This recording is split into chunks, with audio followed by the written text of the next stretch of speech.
Good morning, students. So in our today's lecture we are going to discuss about another organelle which is present very close to endoplasmic reticulum, that is Golgi complex, or this is also known by the name Golgi apparatus, right? So first let's talk about its scientists, that who discovered it. It was first observed by scientist whose name is George. George was the scientist who first time observed it, but morphological structure of Golgi apparatus or Golgi complex, it was given by Camillo Golgi. So after discovery made by, or morphological structure described by Camillo Golgi, its name is Golgi apparatus or Golgi complex has been given to it. He observed the morphological structure or described the morphological structure in nerve cells of especially cats and barn owl, right? So Camillo Golgi, after his name, this organelle is named as the Golgi complex. As in plant cell we discussed that in plant cells this organelle is known as dictyosomes, they say dictyosomes, right? So there we specially use term for Golgi complex in plant cell is the dictyosome. Let's talk about now the structure of Golgi complex. How does it look like? Sometime it is also known as, in few books it is given, this is known as Dalton complex, as electron microscope structure. We call it as a ultra structure also. It was given by scientist Dalton. So on after that it's also known as Dalton complex. Number, if we talk about in animal cells, in every animal cell there is only one Golgi complex. Only one Golgi body is found per animal cell, but in plant cells number varies from 6 to 12, right? So that is about the number. So ultra structure was given by Dalton, and there is presence of only one Golgi bodies. Now if we talk about the structure sorry, there are, again, as we discussed in endoplasmic reticulum also, there are three elements of Golgi complex. One cisternae, another is vacuoles, and third is vesicles. These three are elements or the present in your structure of Golgi complex, right? Now let's discuss them in detail, that how does this Golgi complex structure is. As we start drawing the structure of Golgi complex, this is never a straight line. This is little bended, and it is swollen portion at the end, right? So it is like this, another, and these are heap, they form piles one above the another. So there are multiple, like 3 to 4 cisternae. This structure which I am drawing here is cisternae.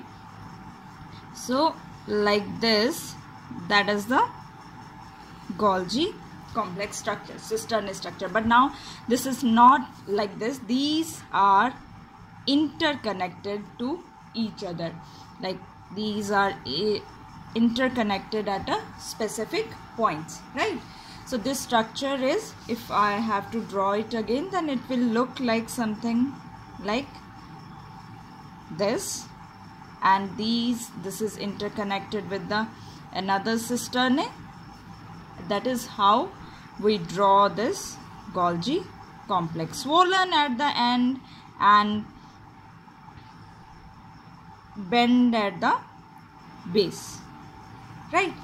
This is how our Golgi complex is. Now there are another two elements in this, that is vacuoles and vesicles.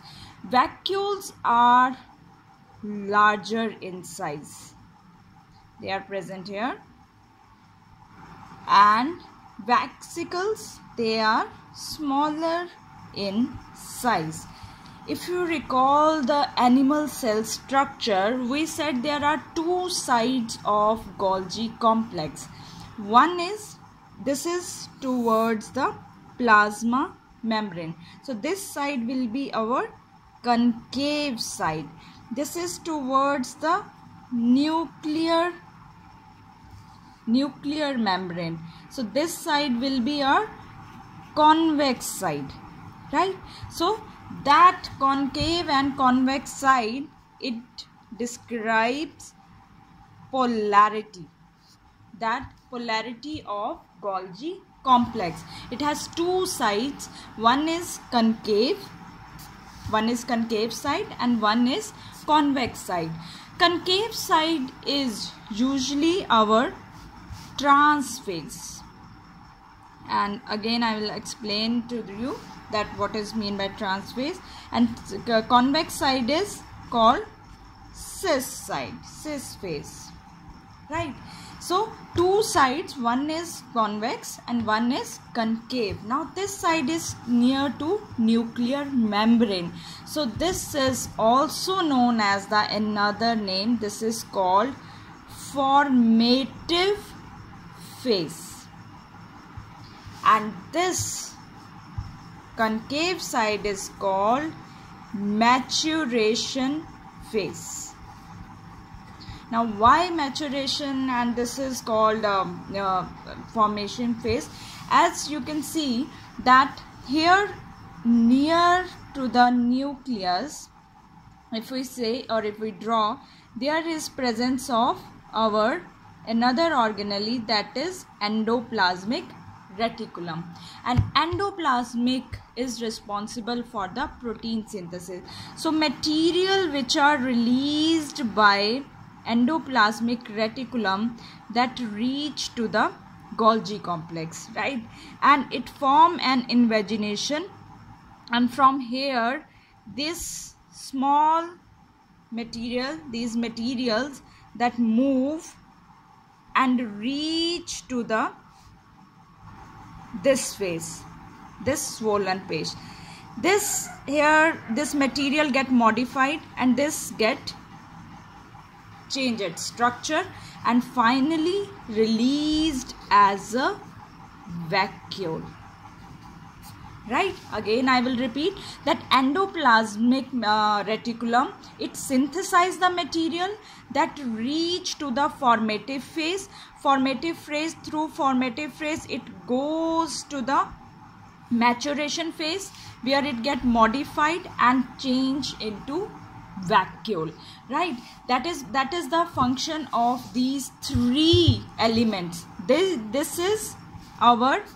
element is cisternae. This is cisternae. And what are these small structures, small spherical structure? These are our vesicles. And what are these? Larger in size, these are our vacuoles, right? And it is having two phases. Why this is known as formative phase? Because once the things they are released by endoplasmic reticulum, they enter through this phase, reach to the trans phase, with that they get matured there, modified there, and then released in the form of vacuole. As we can say also, or we can write here one very important point also, that materials which are released from ER, especially because it has ribosomes, so it release protein also. So materials released from ER in the form of which structure? They release in the form of vesicles. These enter through which phase? That is your cis phase, right? And reach up to which phase? They reach up to trans phase, and they are finally then released from that trans phase. Example is many proteins. They are synthesized in the endoplasmic reticulum, but they are modified in the cisternae, which is the element in Golgi complex.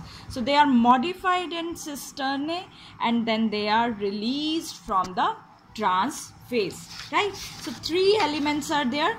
These are cisternae and these are our vesicles, and that is vacuoles. So three elements in the structure of our endoplasmic reticulum. Let's now talk about the functions, that what important function that plays. As we say, the most important function it plays is, one of the very important function is, that is secretion. It is responsible for, it release many secretory substances basically. It help in secretion of polysaccharides. I already told you that polysaccharides we will discuss in detail in biomolecules, but for this moment you need to understand that these are the carbohydrates. So it release help in secretion of polysaccharide, it will help in secretion of collagen, which is a connective tissue. Polysaccharides in specifically cells, that is goblet cells, and collagen is as a connective tissue, right? So it releases these substances. Then it helps in packaging. As packaging, this function is very much clear to us, because the things which are released by endoplasmic reticulum, they are modified in the Golgi bodies. Then third, it helps in the secretion of hormones, because it is secretive function is very important. So secretion of hormones, which hormones? Like especially thyroxine. Then another important function, it helps in the yolk formation. What is the process for yolk formation? Yolk formation is called the vitellogenesis. So it helps us in the yolk formation process, which is called the vitellogenesis. Another important function is it helps in glycosylation. Glycosylation. What is glycosylation? Addition of carbohydrate. Again I am repeating, we are now adding carbohydrate. Where you are going to add carbohydrate? To proteins or lipids. Either you are adding carbohydrate with the protein or lipids. How does it work? I will explain here. Like proteins plus carbohydrates, which we call as monosaccharide, oligosaccharides or polysaccharides. So proteins plus carbohydrates, they are known as glycoprotein, right? Carbohydrates, protein. So this makes the component that is glycoprotein. And what is the function of glycoprotein? It helps in cell identification. Which kind of cell it is, which is required for the cell identification. Why cell identification is important? As it is play very important role in organ transplantation. So that glycoprotein, it is specific for specific cell, which is released or which is made by the Golgi body, and that play important role in the identification of cell. If you are adding carbohydrates to lipids, so lipids plus carbohydrates, glyco word is for carbohydrates and glyco lipids, right?